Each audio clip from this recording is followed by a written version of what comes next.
Hello, welcome to Mind Mingle. Today, we will learn how to use the REPT formula in Microsoft Excel. These are the three columns containing student names, grades, and marks. Certainly, in text sentence form, the formula equals REPT, C2, can be described as follows. The formula uses the REPT function in Excel to repeat the vertical bar, character, and the number of repetitions is determined by the value in cell C2. This formula essentially creates a string of vertical bars based on the numeric value in cell C2.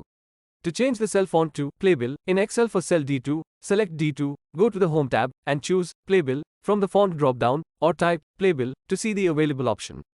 Select the required cell, including the one with the existing formula, to which you need to apply the same formula, then press Ctrl+D to apply.